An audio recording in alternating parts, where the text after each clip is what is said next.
Hello and welcome. You're watching NDTV. I'm Vedant Agarwal. Our lead story, well, the Prime Minister set to lay down a roadmap for BJP MPs in his Monday address. The Prime Minister will be setting the 2024 agenda in his Monday address. And well, the BJP has asked all its MPs to stay for the entire duration of the Prime Minister's speech on Monday. So the BJP's big show of strength also in a sense. Akhilesh Sharma, our senior colleague, is now with us.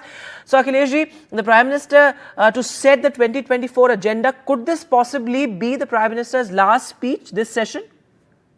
That's correct. On Monday, Prime Minister Narendra Modi will reply the debate on the motion of thanks for the President's speech in the both houses of Parliament, and he will be addressing the nation also through this speech, because immediately after Lok Sabha, he'll be replying the same debate in the Rajya Sabha also.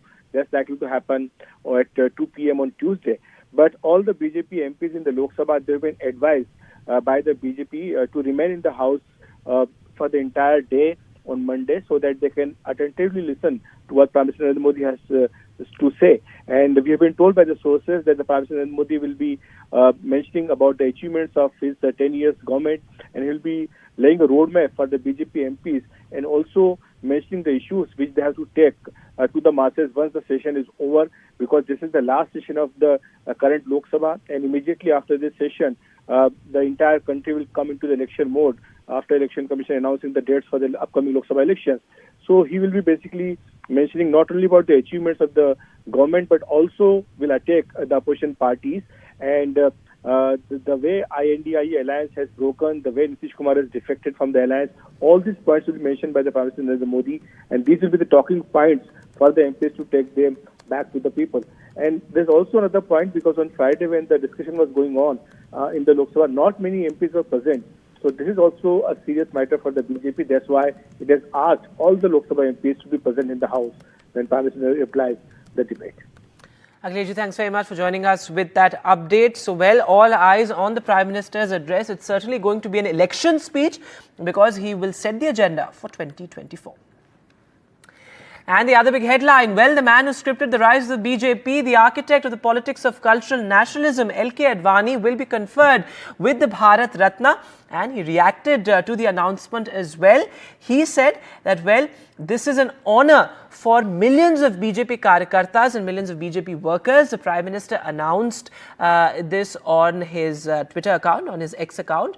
And he said that it's an emotional moment for me. In fact, leaders across party lines have come out in support, congratulating Advani and his family.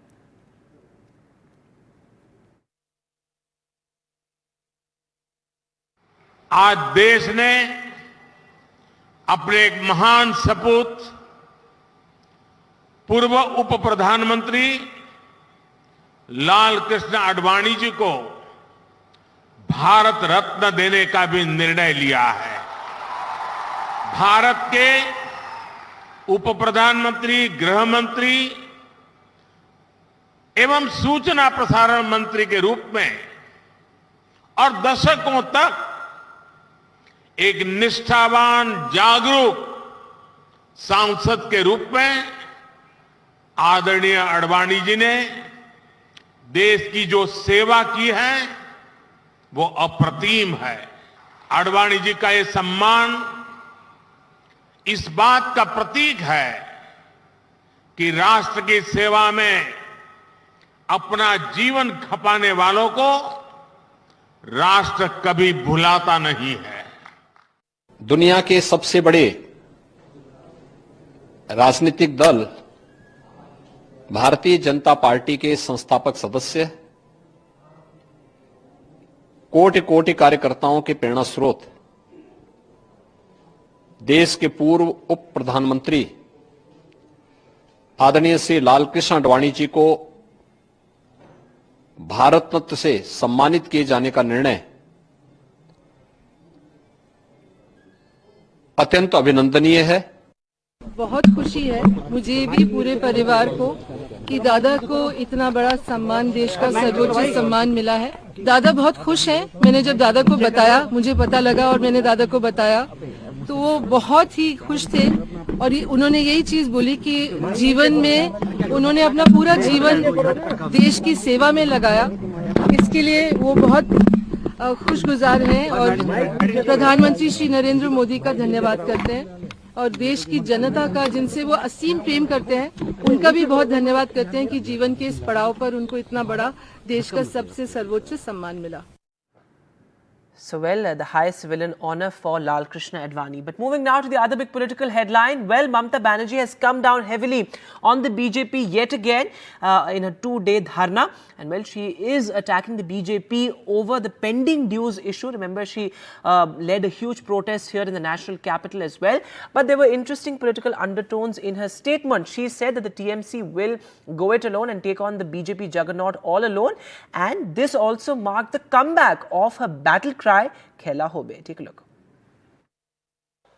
156টা central team পাঠিয়েছো 156 central team to investigate the clarity even তোমরা meeting ডেকেছো আমার সব অফিসাররা গেছে আমি নিজে prime মিনিস্টারকে 3 বার meet করেছি তা সত্ত্বেও গরিব লোকের টাকাগুলো তোমরা ছাড়োনি আমি আমার প্রথম পদক্ষেপ আজ বলে যাই 21 লক্ষ মজদুরকে যাদের টাকা কেন্দ্রীয় সরকার দেয়নি আগামী 21 ফেব্রুয়ারি তাদের টাকা তাদের ব্যাংক অ্যাকাউন্টে চলে যাবে রাজ্য সরকার দেবে আমি অল আউট খেলায় খেলবো অল আউট জিতবো অল আউট খেলবো খেলাও হবে খেলতেও হবে জিততেও হবে সব রাজ্য এইভাবে যদি এগিয়ে যায় সব পন্টাল অর্গানাইজেশন যদি এগিয়ে যায় সব রিজিওনাল পার্টি যদি এগিয়ে যায়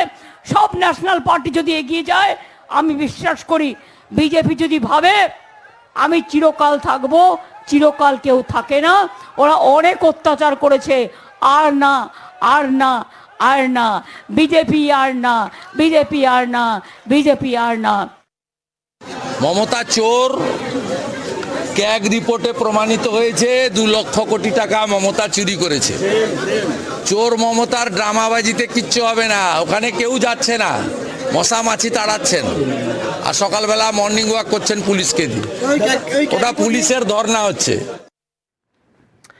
And well, the India bloc split wide open quite really because Akhilesh Yadav also had quite a cryptic response when asked about Rahul Gandhi's Bharat Jodo Nyaya Yatra. He said, we don't get invites for many big events and this comes close on the heels of seat sharing hiccups between the SP and the Congress. Take a look at what Akhilesh Yadav had to say.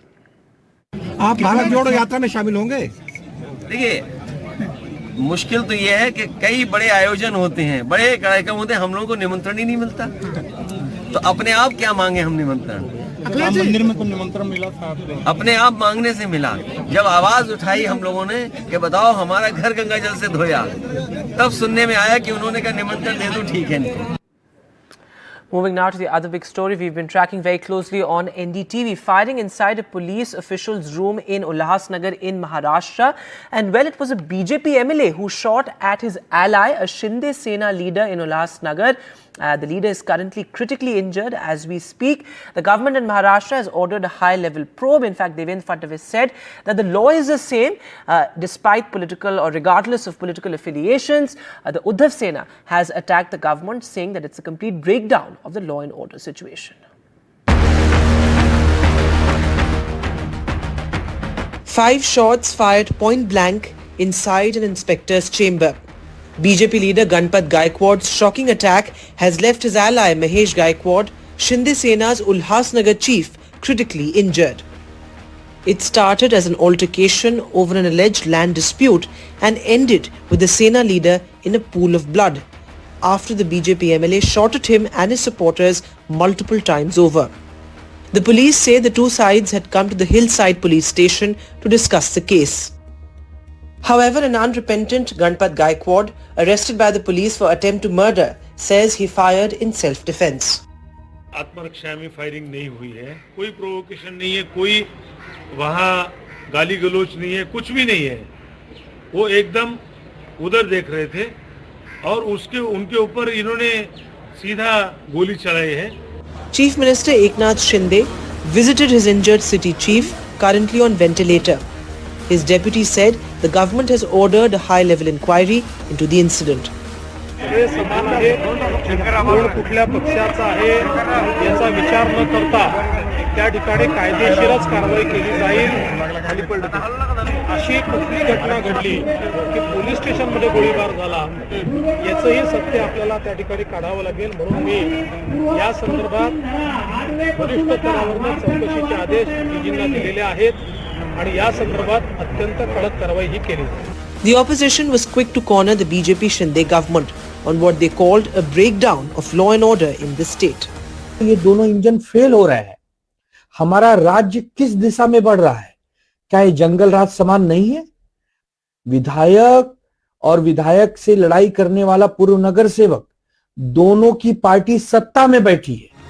With two erstwhile political rivals, the Sena and the BJP, now in an alliance, differences at the grassroots are bound to still exist. With Sunil Singh, Bureau Report, NDTV. And well, now to the big political showdown in the national capital. Well, the Enforcement Directorate has moved a court against Chief Minister Arvind Kejriwal. In fact, the Enforcement Directorate has told the court that Arvind Kejriwal is not appearing even after being given back-to-back summons. Remember, Arvind Kejriwal is in trouble as far as the liquor policy case is concerned. Arvind Kejriwal, though, has written to the Enforcement Directorate multiple times saying that it's not clear whether he is being summoned as a witness, as an accused, whether he's being summoned as a convener or the Chief Minister of the national capital. But the Enforcement Directorate said that he's a public servant and he's bound to appear before the agency. With that, we'll take a short break. News continues on the other side.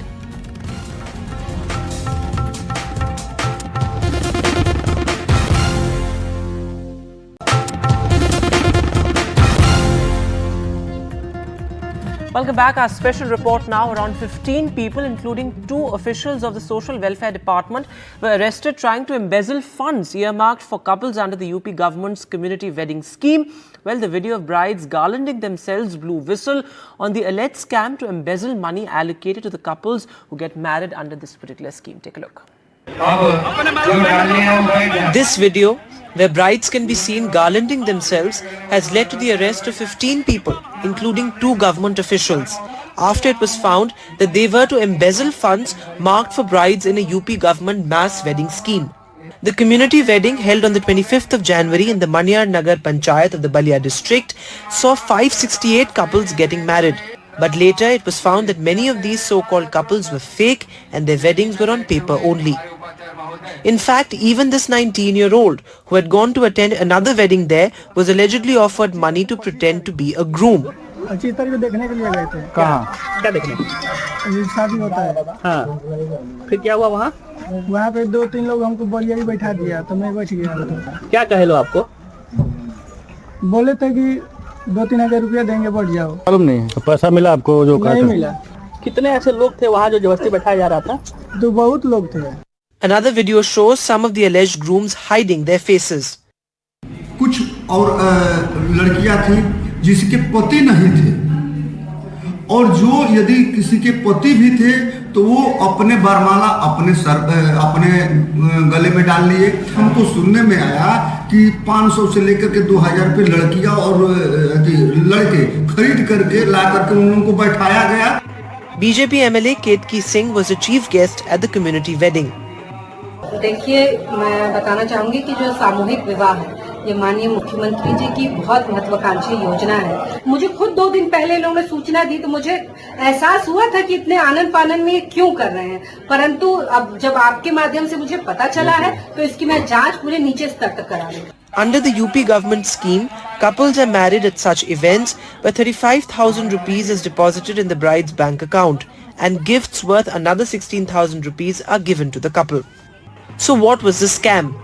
In this case, some officials of the government's social welfare department brokered deals with women who pretended to get married in return for some money, whereas the grant of 35,000 rupees per bride would be pocketed by the officials and the agents. Among those arrested are 2 assistant development officers who carried out fake verification of the brides. 13 others have been arrested too. According to sources, the number of fake weddings could be over 100. UP government officials say that the scam was detected before any money was transferred. तो हमने तत्काल ही एक 3 member committee, जिसमें समाज कल्याण अधिकारी थे, दिव्यांगजन कल्याण अधिकारी थे और जिला कृषि अधिकारी थे, उनके माध्यम से हमने सत्यापन कराना स्टार्ट किया। हम इस जांच को और गति से करवाने के लिए आज हमने कल ही रात को एक 20 मेंबर जिला स्तरीय अधिकारी को अलग अलग टारगेट्स देके हमने इसकी बहुत वृहद जांच हमने करवाने का काम किया। उसके खिलाफ हम लोग FIR दर्ज करा रहे हैं, जो भी सत्यापन करता है उसके खिलाफ भी और आवेदन करता है उसके खिलाफ भी। जब तक 100% इसकी जांच नहीं हो पाएगी तो जो लाभार्थी, जो जोड़ों को पैसा मिलता है, अनुदान की धनराशि मिलती है 35,000 रुपए, वो नहीं दी जाएगी। इसमें यह भी संज्ञान में लाना है कि अभी एक भी पैसे का उसमें कोई भुगतान नहीं हुआ था। After the alleged scam came into light, the authorities have now swung into action and are trying to unearth the extent of this. With camera person Virendra Kumar Seni, Karuna Singh from Balia and Tanish Punjabi from Lucknow for NDTV. And the big international headline, well, the US has launched strikes on 85 targets in Syria and Iraq in response to Sunday's drone attack on a US military base that killed 3 soldiers. Well, Vishal has this report. The US has conducted air strikes in Iraq and Syria. These are retaliatory strikes against Iran-backed militias in the region. It can be recalled that on January 28th, 3 US soldiers stationed in Jordan were killed in drone strikes by Iran-backed group. The US has said. The US has now responded by striking 85 targets across 7 locations in Iraq and Syria, according to reports. B-1 bomber planes were used for these strikes. These planes were flown in from US for the operation. Reacting to the US strikes, Iraq has said that 16 people, including civilians, were killed in the strikes on its soil. Some reports suggest that at least 40 people were killed in the strikes. Iran, Iraq and Syria have all condemned the raids. Criticizing the strikes, Iran has said that it is a strategic mistake by the US that will result only in increased tension in the region. On the other hand, US President Joe Biden has said that the strikes will continue at times and place of US's choosing. The US created a build-up to the strikes by warning in advance that a response to the US troops' killing was imminent. So what could be the larger implications of these strikes? Experts suggest that a wider war still remains unlikely, as neither Iran nor the US want a war. There are few reasons for that. The Biden administration has elections looming this year, and the US doesn't need another conflict that burns a hole in its pocket. Meanwhile, Iran is reeling with a shaky economy and is still emerging from a violent civil unrest. It also has a wider ambition of exerting its influence in the Middle East, so it wouldn't want to be distracted by a major war. So, well, this of course has larger geopolitical ramifications as well. That's all the time that we have on the show. From all of us here, goodbye.